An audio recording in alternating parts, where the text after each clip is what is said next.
இந்த பொங்கலுக்குள்ள எல்லாத்தையும் வெள்ளை அடிச்சு என் வீட்டை சுத்தம் பண்ணி கொடுத்துட்டு போயிடுவாயின்னு நான் நினைக்கிறேன். அதுக்கு நன்றி, அதுக்கு நன்றி தம்பி. நேற்று நடைபெற்ற பெரும்பாவளன் பாரதி புகழ் போற்றும் கூட்டத்தில் தனது கட்சியிலிருந்து விலகி செல்பவர்கள் குறித்து நாம் தமிழர் கட்சி ஒருங்கிணைப்பாளர் சீமான் கருத்து தெரிவித்துள்ளார்.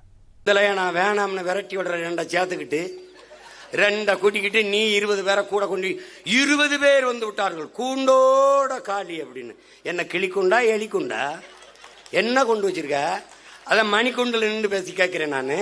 என்ன என்ன கொண்டு நீ வச்சிருக்க? என்ன கொண்டு வச்சிருக்க? என்ன கொண்டு தம்பி? நீ வரலாற்றுல நீ செய்யற ஒரே ஒரு நல்ல காரியம் எனக்கு இது. அதுக்கு நன்றி, கோட்டான கோடி நன்றி எசப்பா அப்படிமாரில நம்பி கோட்டான கோடி நன்றி. ஏன்னு கேள்ல, என்னால செய்ய முடியாத நீ செய்யற.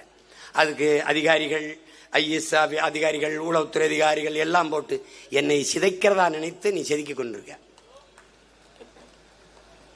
இந்த பொங்கலுக்குள்ள எல்லாத்தையும் வெள்ளை அடிச்சு என் வீட்டை சுத்தம் பண்ணி கொடுத்துட்டு போயிடுவாயின்னு நான் நினைக்கிறேன்.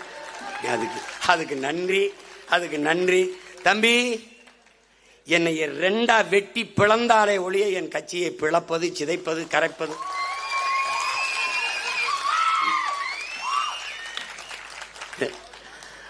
ஒரு கைவினை கலைஞன் 1000 பொம்மையை செய்ய முடியும். 1000 பொம்மை சேர்ந்து ஒரு கைவினை கலைஞனை செய்ய முடியாது. கவனிச்சுக்க. அவர் போயிட்டா அவ்வளவுதான். இங்க ஒருத்தர் வந்தா வாங்க நன்றி, போங்க ரொம்ப நன்றி. இதான் எங்களுடைய கோட்பாடு. சும்மா போட்டு ஏதாவது ஒண்ணு சிதைக்கிறோம் ஆடியோ வெளியிடுறது, வீடியோ. என் தம்பி சொன்னான்ல, நீ எல்லாத்தையும் வெளியிடு. இன்னும் 1.5 ஆண்டு கூட இல்லை, ஓராண்டு தான் இருக்கு.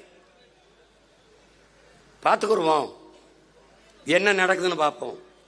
2026 படைப்போம் புதிய அரசியல் வரலாறு என்ற கோட்பாட்டை வைத்து பாட்டன் பாரதியின் பேரனும் பேத்திகளும் களத்திலே பாயிரும். சமரசமில்லாத சண்டைக்காரன் பிரபாகரனின் பிள்ளைகள் தேர்தல் களத்திலே ஒரு புரட்சிகர அரசியல் போருக்கு தயாராகி வருகிறோம். செய்திகளை உள்ளது உள்ளபடி தெரிந்து கொள்ள ரெஃப்ளெக்ட் நியூஸை சப்ஸ்கிரைப் பண்ணுங்க.